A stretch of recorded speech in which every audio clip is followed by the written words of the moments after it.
When the ninth generation of consoles, that being the PS5 and the Xbox Series S and something else we'll talk about in a second, were first announced in 2020, I was pretty excited because the PS4 was one of the greatest consoles in regards to its game lineup that we've ever really seen. Ghost of Tsushima, Resident Evil 7, Devil May Cry 5, like there was just a lot of good stuff that happened during the 8th generation of consoles, so for PS5 my expectations were pretty high. For Xbox, I finally saw a Halo game being advertised that looked, sounded, and I thought at least at that point there would really feel like Halo again. However, most of you probably know that during 2020, no one was really able to access these consoles due to the scalpers and other issues like that with production during the pandemic. So 2021 came around and that's when people finally started to get their hands to a limited capacity on these consoles. With Xbox, at first it seemed like a really good deal because Game Pass, the cheaper digital only variant of their console, they were a lot more approachable than PlayStation, and as I started getting into MCC and trying all these new games out, I was pretty happy at first. With PlayStation 5, we started to see the beginning of a troubling trend where all the games on PS5 were literally just ports of PS4 games. Now we move into 2022 and stuff like Halo Infinite is being updated to the point where, the sandbox just gets destroyed, they remove features that people like and add stuff that people don't like. PlayStation 5 still doesn't really have anything going on. Now we get to 2023 and we finally start getting some decent games coming out on these consoles. However, there's no exclusives, so in regards to whether or not you get a game on Xbox or PS5, it's more so just about, okay, what do I have or where do I want the convenience of playing this game? Which, on Xbox behalf, really started pushing the whole digital only type of stuff since, if you wanted convenience and you wanted to be able to play this game wherever, owning it digitally and then being able to play on different Xboxes was that's what their brand became all about. PlayStation 5 still had some exclusives, however again, they just felt like retreads of PS4 games. Then towards the end of 2023, we were told that this console generation, the 9th console generation, was coming to the end of its life cycle, and it's like, what even happened here? There aren't a lot of fresh, accessible games, things tend to be overpriced and unfinished, game size files are massive, there's a major push for digital-only games and tons of CDs that come with no content on them. Subscription services are now the norm, there's a lack of split screen, and you have to pay, these monthly fees just to be able to play online with your friends. It's just become very convoluted, not very pandering towards casual players, and it became so much harder to just play split-screen games.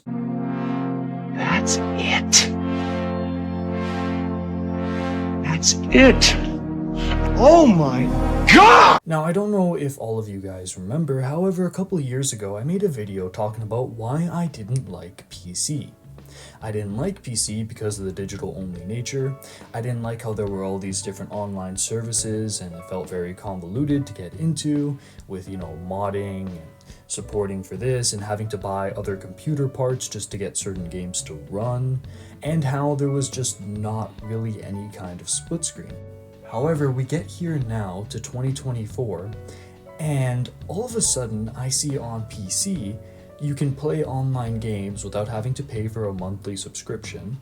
It's very easy to get into a lot of games, and the modding communities and support for that are pretty streamlined. And there are even a lot of split-screen games available on PC. Already at the start of 2024, I was already thinking, okay, maybe I should give PC another try. But then the final straw really hit. You see, in Halo Infinite, a game I was trying to give one last chance because they were doing content with Halo Combat Evolved, and as all of you know, I'm a total slut for that game. So I was on Halo Infinite, I checked it out again, trying to give it that one last chance, and I saw the Halo CE armor on sale, and I was like, okay, let me take a look at this. And it was $30. $30 for a cosmetic armor set in a game that's always online, and when you're not online, all these features like your forge maps are not really accessible, things glitch out more, you can't really play multiplayer modes normally.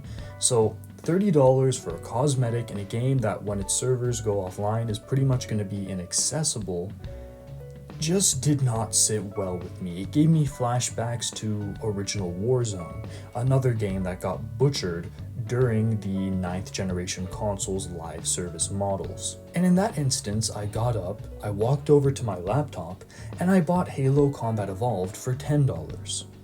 Now, my experience with Combat Evolved on PC has been fantastic.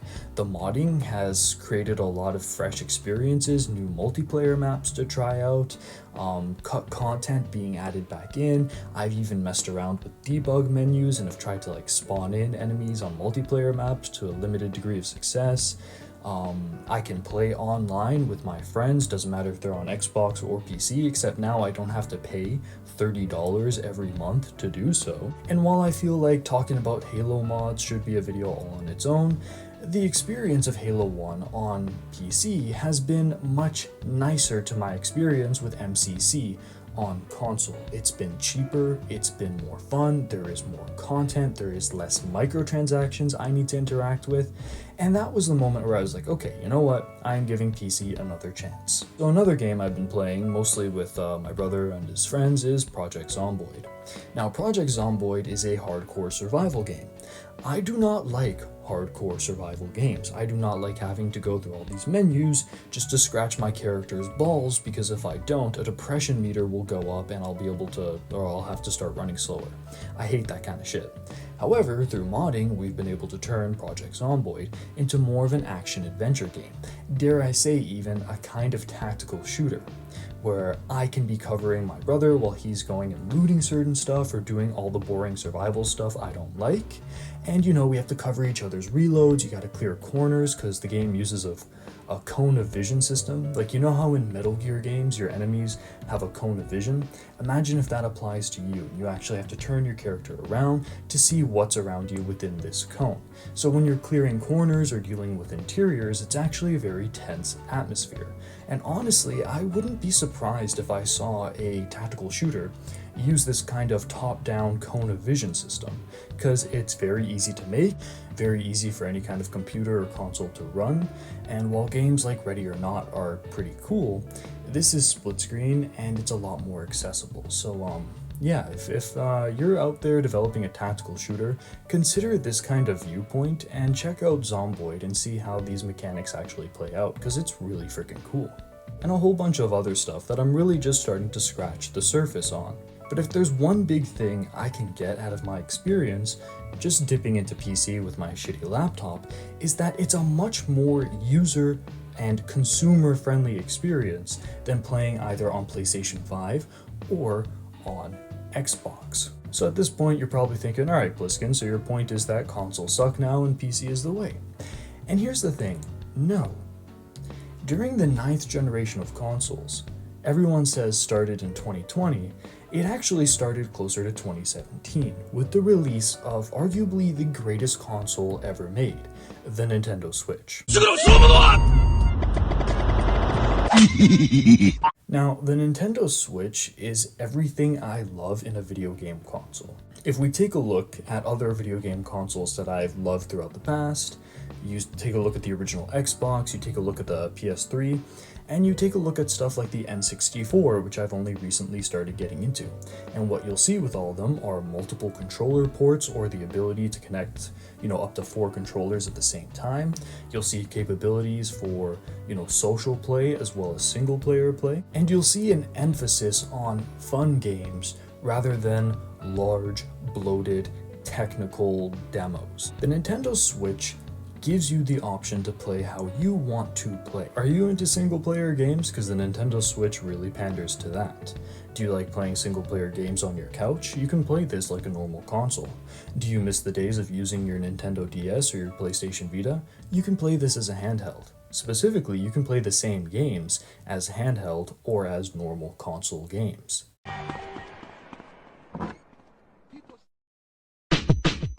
Welcome back. What the fuck? I also have to mention how the Joy-Cons are just amazing. You can play with them like a normal controller, put them sideways, and then all of a sudden they function as like their own individual controllers. So right off the bat, just with a basic Switch, you get like a 2-player split screen option. I like that you can play with them like straight on. I like how there's certain games that are single player. However, they map certain characters or mechanics to a single Joy-Con, so even single player games can be played in couch co-op. The Switch does have online play and there is a subscription service with that. However, it's a payment once for the year, and you can even do a family plan that includes up to 8 other accounts. So you can have 8 Switches using the same online service for around, I think, $80 a year. So it's like, in the ways that Xbox is trying to force you to digital only and PlayStation is being very gatekeepy with games preservation, the Switch offers ways to play games that were on PS3, that were on PS4. It offers new games, it offers a subscription service which allows you to play N64 games in a better way than ever before, since they're upscaled and some of them now have online play. So it's like old games that you grew up loving that now can be played online or in new ways that you never really got to play them. Like, the Switch does what the PS3 and Xbox 360 used to do, where you have that balance between split screen, online, solo, and co-op versus like you just get the options that the newer generations of Sony and Xbox are so desperate to take away from you. Now, of course, a lot of Switch games are expensive. However, on the online store, and even now and then, there's certain third-party games that tend to be cheaper. You get a lot of indie games that are there. So while the mainline first-party Nintendo games can be very expensive, even in those cases, when you pay with Nintendo, you get what you pay for. Whereas with Xbox, I'm paying for something that I could have better on PC, but with Nintendo, I'm paying for something that I can't play anywhere else. And that brings us to the whole topic of exclusives. PlayStation and Xbox are not really having their own exclusives. They're either porting a lot of their games to PC or just having the same games available on each of their platforms. So the Switch is really that last console that's really worth getting, and a lot of people are like, oh, it doesn't count as part of the 9th generation because it came out so sooner. However, I'd argue it is part of the 9th generation because Nintendo doesn't follow the same trends as Sony and Microsoft in regards to releasing consoles, in regards to chasing that graphical fidelity. It doesn't mean that they're not part of the whole console arms race. If anything, I'd say that it's because Nintendo doesn't try to compete or follow with what Xbox or Sony are doing that they're actually winning the console arms race. So the point of this video isn't to say that, oh yeah, consoles suck now so you should only be playing PC. No. I'm saying that the future of gaming is PC and Nintendo. And unless Nintendo royally fucks up their next console and starts doing a lot of the same shitty practices that Sony and Xbox are doing, it's really just going to be down to whether or not you want to play something on PC or if you want to have a Nintendo Switch or whatever their console equivalent is. So yeah, the future of gaming, that's what it looks like to me based on what's gone on during this generation. I don't think PlayStation or Xbox are going to make a 180 since they have become very set in their really shitty ways, and despite constant failures and shutdowns of companies, sometimes in really unfair cases like with what happened with Hi-Fi Rush, it doesn't look like Sony or Microsoft are going to start putting the players, the developers first at any point. It's all about their boardrooms. But with Nintendo, fun still comes first. Smaller games that are easier on their developers still come first. And then if you want, your big action bang graphics, 200 gigabytes for rock textures, you can just fork over the cash for a really expensive PC. But for people like me, players like me, the casual gaming crowd, yeah, this is just what the landscape looks like. But what are your thoughts? Do you think that Microsoft or Sony can compete with PC? Do you immediately invalidate anything Nintendo makes just because the console technology is more so about doing the most they can with older tech rather than trying to, make the biggest, newest, craziest looking games? Let me know down below. Anyways, this has been Pliskin, and the future of gaming is bright. You just have to look away from the darkness of Sony and Microsoft. This is Solid Snake. Hey, subscribe to Pliskin Boy. God damn it. You heard him.